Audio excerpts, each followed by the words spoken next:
Today is Sunday, July 25th. It's kind of a gloomy day outside, so I don't really have much else to do. So I'm going to take this tire off and paint it, or paint the rim, not the tire. Kind of like I did this one. I did that a couple weeks ago. It's a little dirty now. I got the paint, some great name paint. So I'm just going to get this tire off and paint the rim, make it look pretty, and yeah.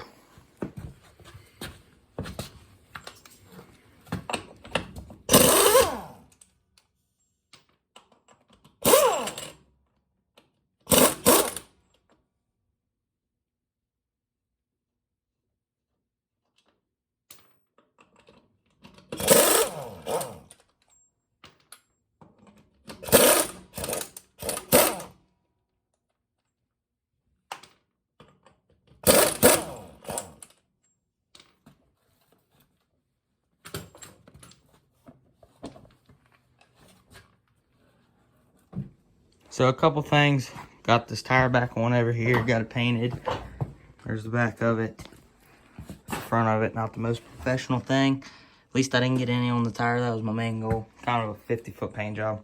It looks good from 50 feet away.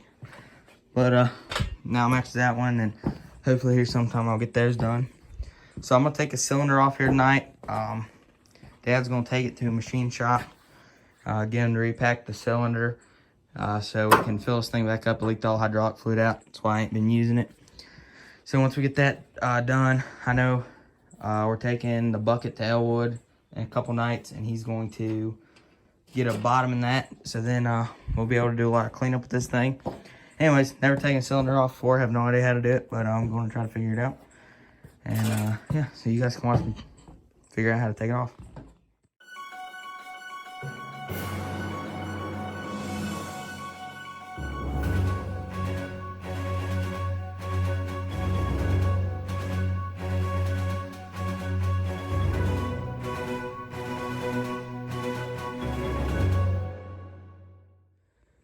Last night we got the cylinder off here, so you can see it over here. We had it draining into the bucket, a little bit of hydraulic oil was in it. What you saw me doing, I basically got this bolt out and got that pin out, and then did that one, but didn't take it out yet. I was doing the hydraulic hoses, and I was being dummy and I was trying to take off these instead of taking the hose off. I don't know, kind of a stupid moment, but I don't know, I guess I learned now. So Dad came out here and he helped me. He took off the hoses and plugged them, paper towel and some zip ties, so nothing gets in there and more oil doesn't leak out. So there's the other hose that went to the back of the cylinder. When I had it up, I couldn't put the boom lock on. You can only do that if it's up really high. So in the time lapse, you see it sinking down. But I have boards propping it up, so it stayed like this all night. So it went down a little bit, like I said, in the time lapse, but the boards were under it. Once it hit the board, didn't go down no more. So, yeah, I'm not going to die from the boom, hopefully. Anyways, so Dad, like I said, is going to take this cylinder and get it repacked this week sometime. Not sure how long that'll take him. I'm just going to let the skid loader sit here for now. It's not really in the way that much. Then once he gets that repacked, we'll put it back on. And like I said, we're taking the bucket to Elwood's house later this week. And then once that's fixed too, we can start getting a lot more done with this thing. I got a couple projects here to do today. So first thing, gotta get all these weeds and beans unloaded. So yesterday Dad and I weeded the garden because we got back from vacation this weekend. So it's pretty bad, so we had to weed them. And unfortunately the two rows of beans died. Because it's really dry, didn't get watered. So now we're back. He's been watering the garden every day, but they were already dead, so we just went ahead and pulled all them out. Then I'm going to unhook this trailer, then got to load the skid loader bucket, because tomorrow we're going to take it to Elwood's house probably, and I'm not going to be here tomorrow, so I need to get that loaded today. And then I guess just anything else miscellaneous I can find to do. But we'll do those things first. Another thing I forgot. So this is a Jeep we have. Basically, when my great grandma died we got it. So I took the radiator out of it a while back, a couple months ago. So we got the new radiator to put in it. Tires are pretty bad. This is my granddad's old truck. Need the transmission, maybe, and the frame's pretty bad. So we're going to swap the tires on them, not the rims, but the tires. So today I'm going to take off the back ones on the red truck and the back ones on the Jeep. And Dad's going to take them to a tire shop, get them to switch the tire on each of the rims, and put them back on. And then once we get those back, do the same thing with the fronts. Then this will have new tires. He just put these tires on right before the truck quit working. So they're fairly new tires. Actually, they're really new tires. And that way when this Jeep is running and I get my license, it'll be better to go. I've pressure washed it quite a few times, but just sitting here, it just kind of gets more dirty. So that's another thing we're going to do today, is take 4 tires off. Before I trucked all these beans, I decided to see if the goats like them, and I think they like the beans. I fed them a couple handfuls already. They just keep eating away at them. They like to eat just about everything. I feed them branches off this tree too. They like those a lot. They'll even eat some weeds they really like. I don't know, just kind of cool.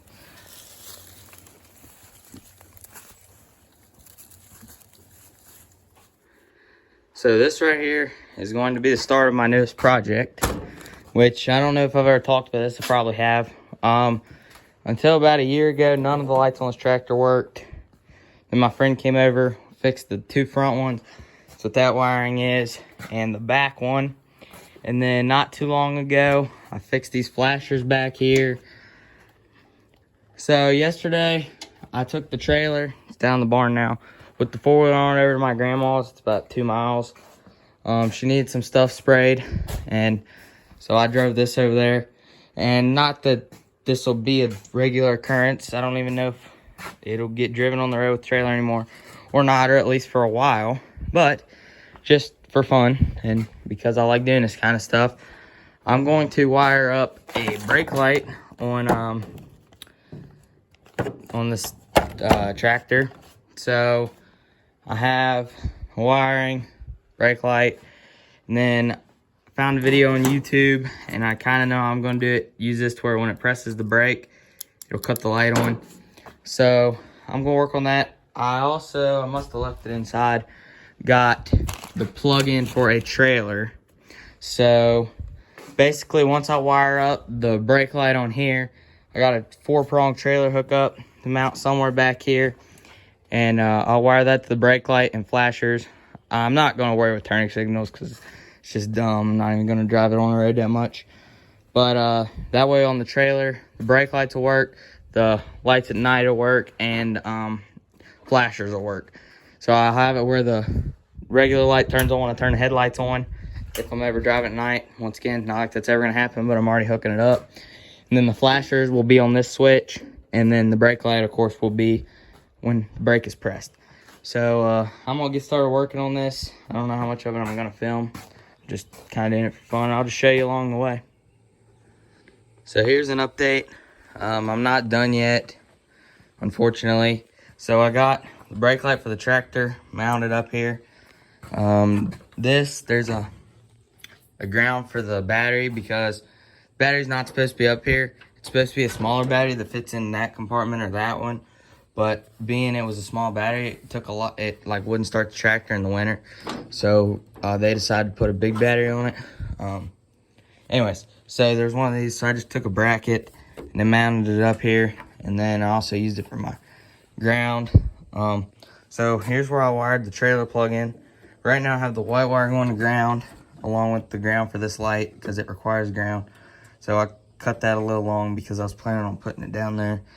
But anyways, brown wire goes under the tractor with the wires from that light to the switch up here. So it's the wire wasn't long enough, so I had to attach it to a white wire. Those go up to the switch. So basically, tail lights will be on if I ever have a trailer hooked up and those lights are on.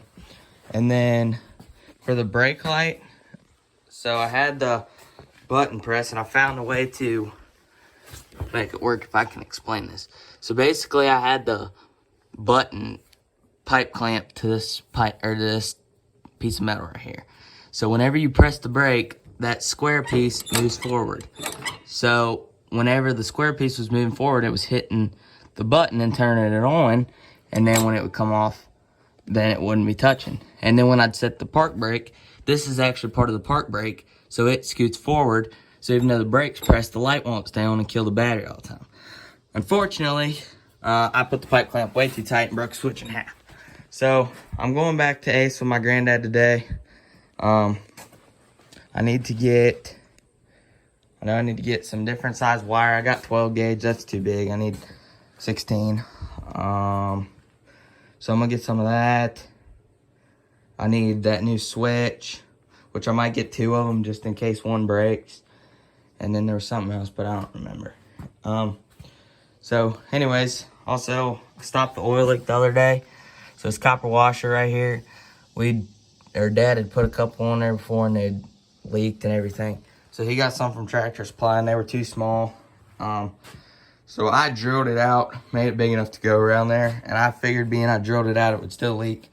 But like I said, I drilled it to my grandma's back, used it a little bit around here since then. And I mean, this is oil, but that's from the previous oil leak. I didn't clean it up that much. When it did leak before, it would just have a puddle right here. And there's nothing back in there, so it ain't been leaking. That's pretty good.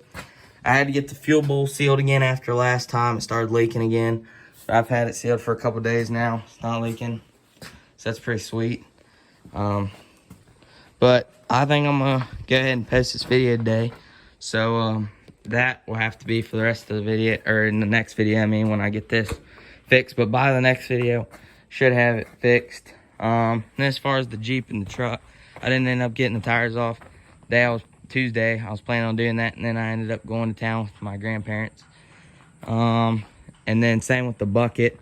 I need Dad's help to load the bucket anyways because it's a very heavy bucket. And I'm not even sure if we can load it. Might have to try to use a 3-point or something and get that back on.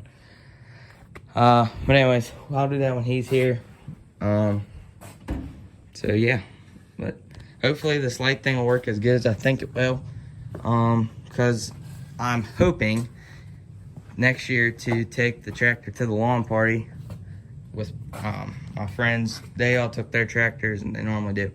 I've never taken one, but I'm hoping to take mine next year, which if I do, we ride around at night and stuff, so having a brake light would be cool. Not that I'll have a trailer, because I wouldn't take a trailer there. But anyways, point is, I don't know, I just like doing this stuff for fun, even though I think this whole thing for everything, when you count the 2 new switches and the wire, will cost me about $80. I mean, if I hadn't broke the switch, it'd be about $65, but it doesn't really matter. I had a gift card, and so I just have fun putting this kind of stuff together. And then I love lights, and I think it looks good when it's all said and done. So I gotta leave here in a little bit. Like I said, I might start grinding one of the rims on these back tires so I can get it painted. Not today probably, but at least start grinding it. And no, I forgot to say it, but I did grind this tire. Not the other day, I grinded it a while before. I'd sanded it down, but I'd never gotten a chance to paint it. So you don't want to paint over all that rust to look really bad. So anyways, that's the update on the tractor. All right guys, well, I guess that's gonna be the end of the video. So thanks for watching, and I'll see you next time.